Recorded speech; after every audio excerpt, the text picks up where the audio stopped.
Padre Deon, nosso fundador, diria de maneira brilhante: Deus não pode fazer nada com as nossas obras se antes não possuir o nosso coração.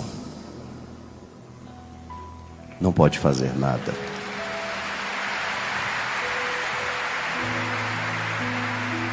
E de repente a gente chega no céu com a nossa cartelinha de missa, né? São Pedro, olha, quantas missas? 4.720.000. Quantos gestos de amor? Aí você fica envergonhado. 4.987.000. Quantos gestos de caridade? Observou fielmente, mas esqueceu de buscar o fundamental. Você acha que eu me iludo? Já me iludi muito. E tenho pedido a Deus a graça de me iludir cada vez menos. Eu não quero instrumentalizar o meu sacerdote para a salvação dos outros apenas, não. O exercício do meu sacerdócio não se limita a ser um instrumental de salvação para os outros. O Papa Francisco tem nos pedido isso, que a gente não seja funcionário da igreja. A oportunidade que eu tenho de ser padre é para me fazer conectar a pia batismal onde um dia fui mergulhado, com o Calvário de Jesus. A oportunidade de vestir essas vestes, de estar aqui, de exercer o papel que eu exerço na vida de tantas pessoas, é apenas uma desculpa para que Deus possa salvar a minha alma. É apenas uma desculpa. Se eu cair na ilusão de que tudo isso aqui é importante, minha gente, eu apenas pratico a lei. Se eu cair na ilusão de que isso aqui é apenas mais a repetição de um momento que diz respeito ao meu sacerdócio, eu corro o risco de perder a grande oportunidade que Deus tem de me salvar nessa hora. Eu não vim aqui para fazer essa missa para vocês. Eu vim aqui fazer com vocês. Eu não vim aqui para pregar para vocês. Eu vim aqui para pregar com vocês, porque a sua vida me evangeliza.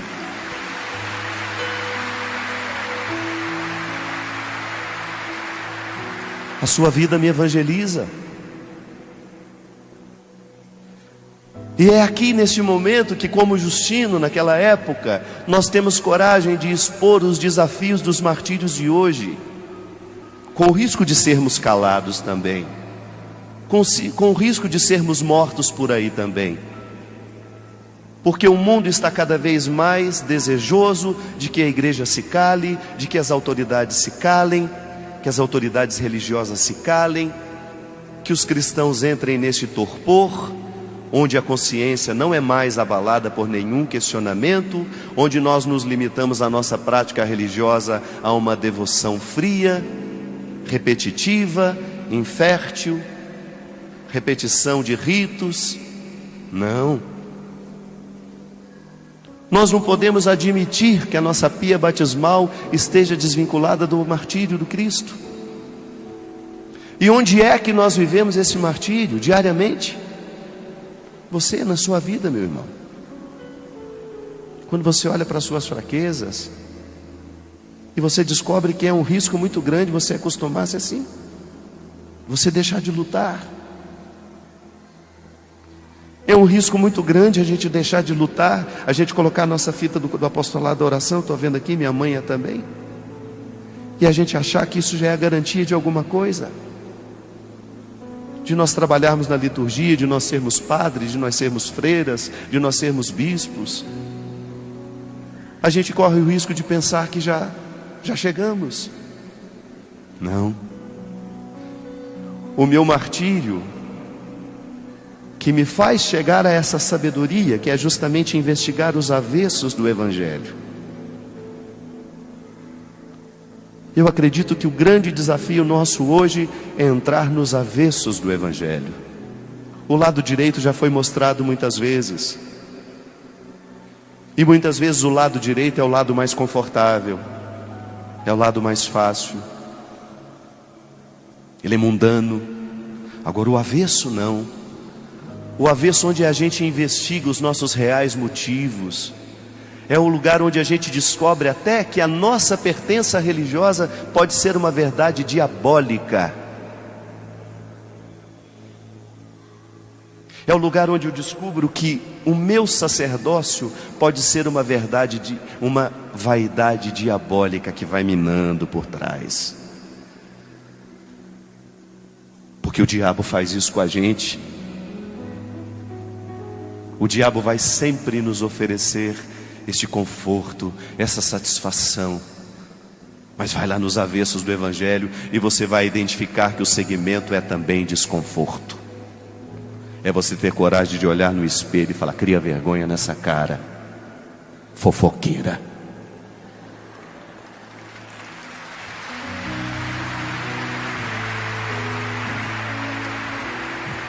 O espelho está aqui, viu? Não é só para você não. Quando você tem coragem de olhar no espelho e falar: cria vergonha nessa cara, fica lá na igreja falando bonito, pregando, e aqui você vive feio. Fica falando de amor ao próximo, mas não é capaz de tratar bem quem trabalha com você. Tem coragem de fazer isso? Essa é a primeira oração da manhã.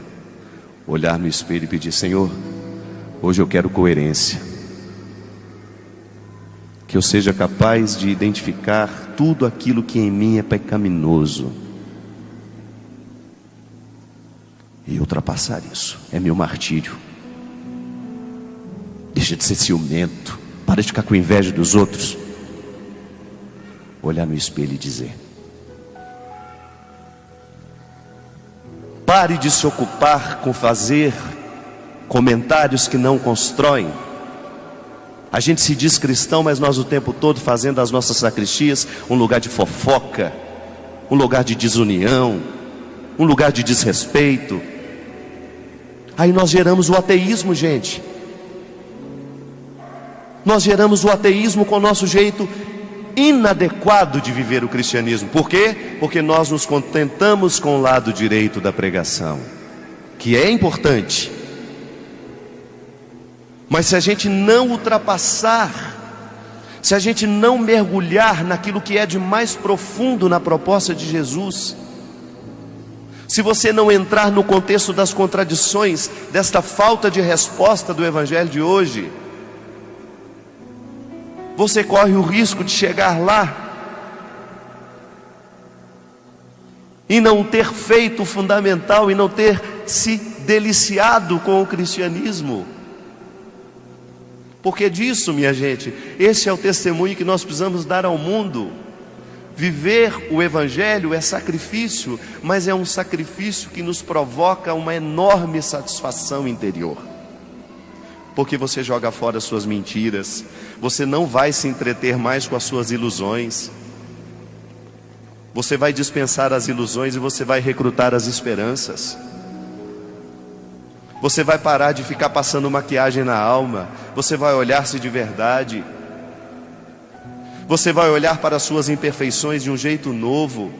Ao invés de ficar bancando bonitão para que o outro não saiba que você é frágil, você vai ter coragem de olhar nesse espelho e reconhecer para você mesmo. E a partir do momento que você reconhece que você é frágil, Deus ganha uma chance imensa de trabalhar essa fragilidade em você.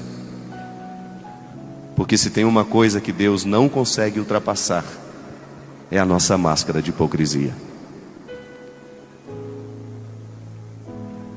O único que sobrevive desta máscara é o diabo. Esse gosta. Quanto mais mascarados estivermos, melhor, porque mais ateísmo nós geramos no mundo. Foi o tempo que o ateísmo era disseminado pelos filósofos, pelos grandes pensadores. O ateísmo hoje é disseminado pela mediocridade cristã. É na mediocridade cristã, no nosso jeito medíocre de interpretar a palavra de Jesus.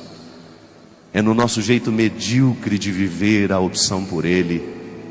Quando nós desvinculamos a realidade da nossa vida, a proposta de Jesus da nossa vida, quando nós desvinculamos a pia batismal do sepulcro, do Calvário, Os filósofos ateus não estão tendo muito trabalho, não. O ateísmo é gestado por nós. Quando na nossa incapacidade de mergulhar na profundidade da palavra de Jesus, nós nos limitamos às máscaras temporárias da pertença. E é lamentável que depois de um tempo, você perceba que a máscara temporária da pertença cristã não se encaixa no seu rosto. Não é máscara que Deus quer nos colocar.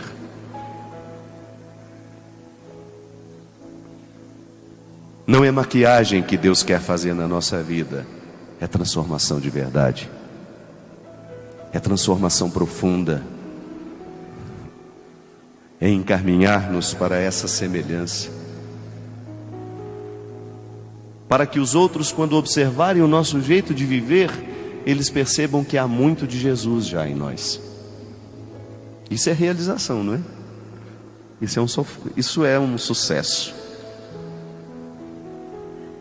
O padre Joãozinho outro dia estava questionando a respeito dos troféus que às vezes nós recebemos, né, padre? Qual é o troféu do cristão? Esses reconhecimentos que nos vêm, muitas vezes pelo carinho das pessoas. Qual é o troféu que realmente dá brilho à nossa vida? Qual é o reconhecimento que de fato faz nos permanecer de pé? São as vendagens expressivas dos nossos livros, dos nossos discos? São as vendagens expressivas dos nossos DVDs?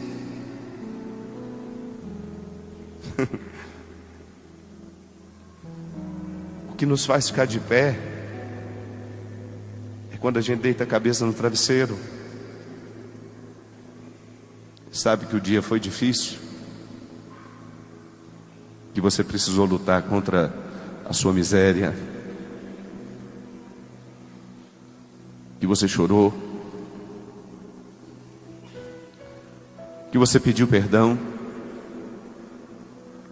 que você reconheceu-se miserável, que você bateu na porta daquele que você não encontrava há muito tempo porque o seu ódio não permitia.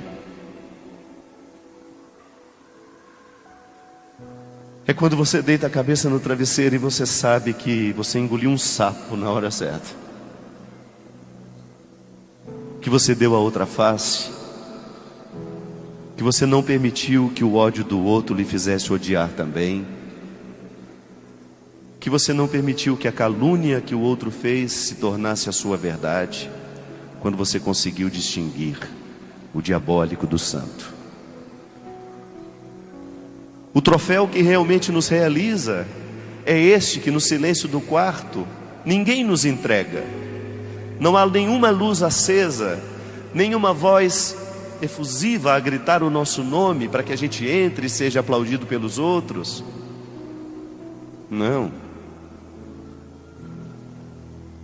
A vitória no contexto de Jesus é quando você ao longo do dia é capaz de fazer essa difícil caminhada da pia batismal para o Calvário. E você deita a cabeça no seu travesseiro, ainda que esgotado, humilhado. Você tem aquela satisfação de que você nunca esteve tão próximo de Jesus como naquele momento. De que nunca você se aproximou tanto do seu mestre, que talvez naquele momento você esteja fazendo o mesmo que João fez: deitar a cabeça no colo dele, no ombro dele, no peito dele, e dizer: hoje, Senhor Jesus, a minha humilhação me pôs parecido com o Senhor. Hoje, Senhor, a calúnia que eu recebi me pôs deitado no seu colo. E eu não retruquei, Senhor. Hoje eu controlei o meu ciúme, Senhor, e eu tinha tudo para criar aquele circo. Eu tinha tudo para explodir, para fazer aquela palhaçada que o Senhor sabe que eu sempre faço, toda vez que eu fico enciumado. E eu não fiz. E não é uma vaidade reconhecer isso. É só você reconhecer que a graça de Deus lhe deu condições de fazer esse duro caminho da pia ao Calvário. São Miguel Arcanjo, defendei-nos no combate, sede nosso refúgio contra as maldades e as ciladas do demônio. Ordena-lhe Deus, instantemente o pedimos. Quando a dor me ofender, quando alguém me machucar, com gesto ou palavra, vou olhar na direção do teu amor e dizer: